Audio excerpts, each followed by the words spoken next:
parce que c'est Francis Silako, appelé affectueusement Fils Bac par ses amis, ses collègues de l'université et autres. C'est par lui qu'on a connu Junior Mosikwa.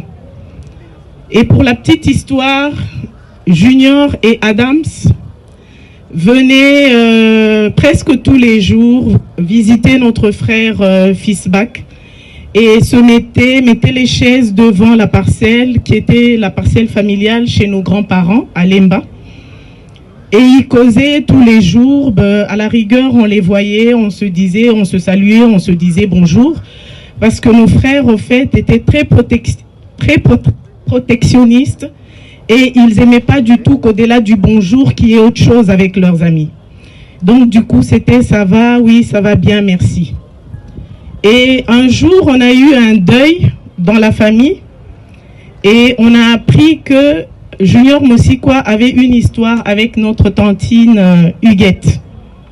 Or notre tantine, qui est tous, elle est notre tantine bien sûr, mais elle est notre petite sœur. C'est une dame très réservée, très timide et qui n'était pas du tout ouverte. Et c'est ce genre de sujet, parler copains et machin, on ne le faisait pas avec elle. Alors on était tous surpris de savoir qu'elle avait eu une histoire d'amour avec Junior. Et particulièrement le meilleur ami de Junior, qui est Fils Bac, qui nous l'a présenté, qui n'est malheureusement pas là parce qu'il est tellement choqué par la mort de son ami, qui était devenu son oncle. Il ne se sent pas bien aujourd'hui. Et je sais qu'il me suit de là où il est en direct. Et il était le premier à être très fâché. Et il a même dit, il a monté les autres, Teddy avec qui était fâché. Il n'a pas dit qu'il allait se battre avec Junior, il a dit que je vais le taper. Parce que ce qu'il a fait, en tout cas, là, il a dépassé les limites, ça ne va pas. Et le deuil s'était transformé en champ de bataille. Et comme on a notre oncle qui est assez pacificateur, très conciliant, les autres oncles qui sont les autres grands frères de tantine Huguette l'ont appelé pour lui dire ici ça ne va pas. Si tu n'interviens pas, en tout cas il y aura des dégâts, il faut que tu fasses quelque chose. Et l'oncle a pu concilier et nous, parce que on voulait tellement voir notre tante avoir quelqu'un dans sa vie, on était très solidaires pour qu'elle soit et on militait pour qu'elle soit avec Junior. Et les conflits ont continué bien que c'était apaisé. Mais Junior a montré sa volonté et son amour qu'il avait envers notre tante. Et Junior est venu officialiser les choses. Et c'est là que ça a apaisé au fait tout ce qu'il y avait comme conflit entre les frères. Et ils sont redevenus amis. Et pour la petite histoire encore, j'ai été maître de cérémonie lors du mariage de ma tante et Junior.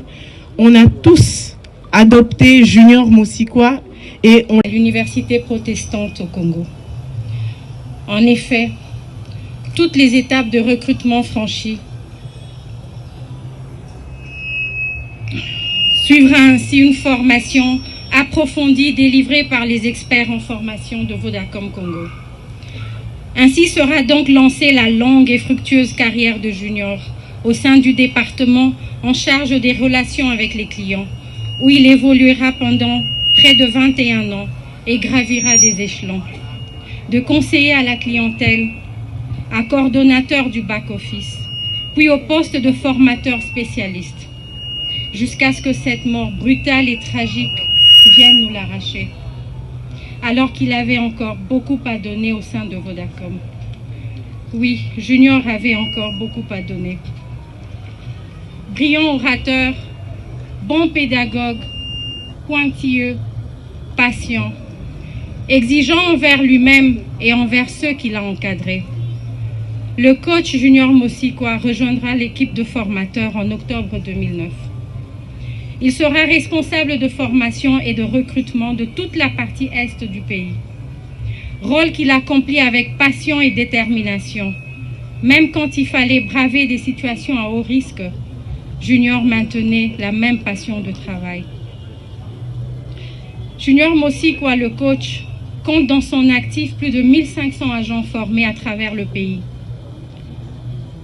et a démontré de la passion dans tous les grands projets de la compagnie, tels que le lancement de la monnaie électronique M-Pesa.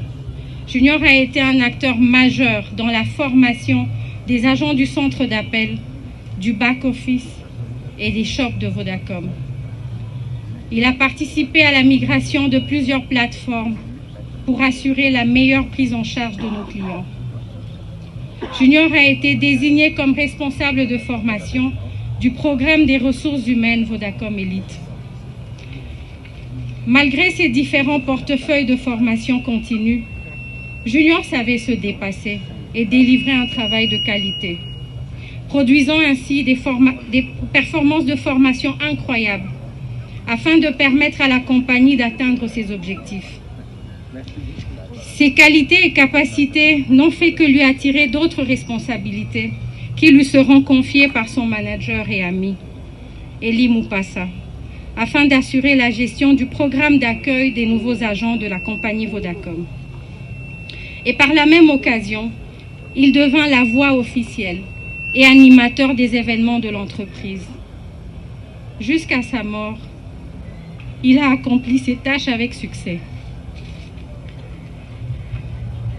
Cher Junior Mosikwa, notre tonton Moss, notre frère, notre ami, nous avons encore tant de choses à dire sur ton travail et les empreintes laissées à Vodacom.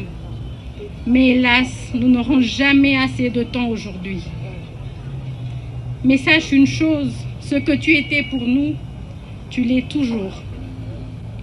La vie que tu as menée parmi nous, les moments que tu as...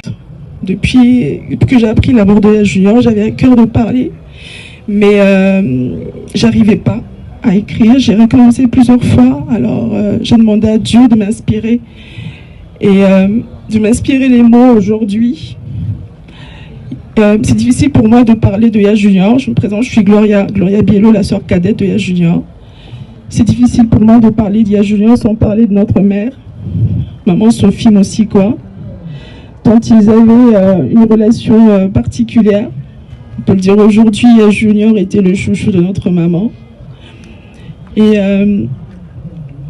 maman nous a donné une éducation qu'on peut qualifier de, on peut dire stricte, mais elle nous a donné tout ce qu'elle avait. Nous avons perdu nos parents très jeunes. Alors nous avons tous à cœur, nous prions Dieu afin que Dieu nous donne la grâce, qu'il nous prête vie, d'avoir une famille et de voir nos enfants grandir, puisque nous ne voulons pas faire subir à nos enfants ce que nous avions subi. La mort de notre mère était pour nous très difficile à vivre, puisque nous vivions dans notre bulle, et à la mort de notre mère, cette bulle a explosé. Il a fallu se reconstruire. Et j'ai vu Yaya Junior pleurer pour la première fois à l'enterrement de maman.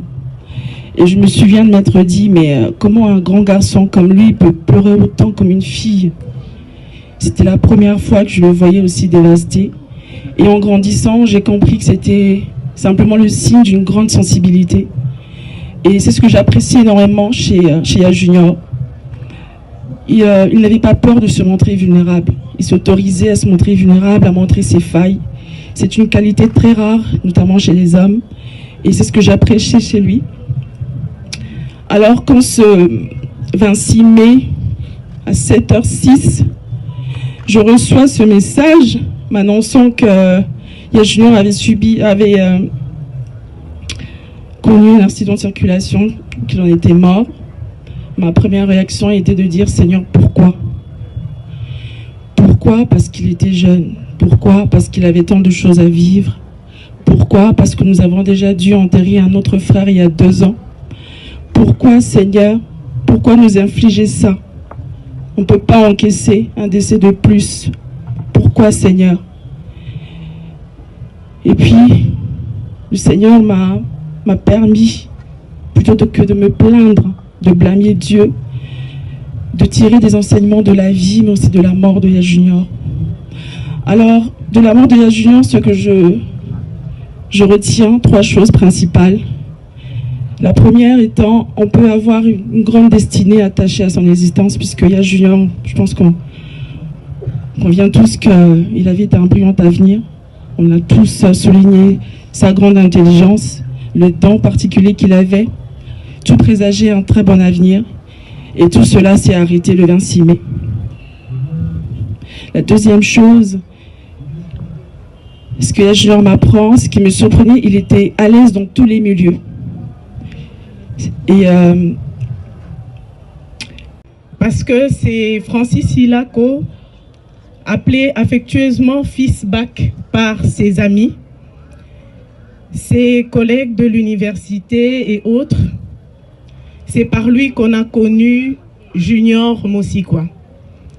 Et pour la petite histoire, Junior et Adams venaient presque tous les jours visiter notre frère Fils Bac et mettaient les chaises devant la parcelle qui était la parcelle familiale chez nos grands-parents à Lemba. Et ils causaient tous les jours, à la rigueur on les voyait, on se disait, on se saluait, on se disait bonjour, parce que nos frères au fait étaient très protectionnistes et ils n'aimaient pas du tout qu'au-delà du bonjour qu'il y ait autre chose avec leurs amis. Donc du coup c'était ça va, oui ça va bien, merci. Et un jour on a eu un deuil dans la famille et on a appris que Junior Mosikwa avait une histoire avec notre tantine Huguette. Or notre tantine, qui est tous, elle est notre tantine bien sûr, mais elle est notre petite sœur. C'est une dame très réservée, très timide et qui n'était pas du tout ouverte. Et c'est ce genre de sujet, parler copains et machin, on ne le faisait pas avec elle. Alors on était tous surpris de savoir qu'elle avait eu une histoire d'amour avec Junior. Et particulièrement le meilleur ami de Junior, qui est Fils Bac, qui nous l'a présenté, qui n'est malheureusement pas là parce qu'il est tellement choqué par la mort de son ami, qui était devenu son oncle. Il ne se sent pas bien aujourd'hui. Et je sais qu'il me suit de là où il est en direct. Et il était le premier à être très fâché. Et il a même dit, il a monté les autres, Teddy avec qui était fâché. Il n'a pas dit qu'il allait se battre avec Junior, il a dit que je vais le taper. Parce que ce qu'il a fait, en tout cas, là, il a dépassé les limites, ça ne va pas. Et le deuil s'était transformé en champ de bataille. Et comme on a notre oncle qui est assez pacificateur, très conciliant, les autres oncles qui sont les autres grands frères de tantine Huguette l'ont appelé pour lui dire ici ça ne va pas. Si tu n'interviens pas, en tout cas il y aura des dégâts, il faut que tu fasses quelque chose. Et l'oncle a pu concilier et nous, parce que on voulait tellement voir notre tante avoir quelqu'un dans sa vie, on était très solidaires pour qu'elle soit et on militait pour qu'elle soit avec Junior. Et les conflits ont continué bien que c'était apaisé. Mais Junior a montré sa volonté et son amour qu'il avait envers notre tante. Et Junior est venu officialiser les choses. Et c'est là que ça a apaisé au fait tout ce qu'il y avait comme conflit entre les frères. Et ils sont redevenus amis. Et pour la petite histoire encore, j'ai été maître de cérémonie lors du mariage de ma tante et Junior. On a tous adopté Junior Mosikwa et on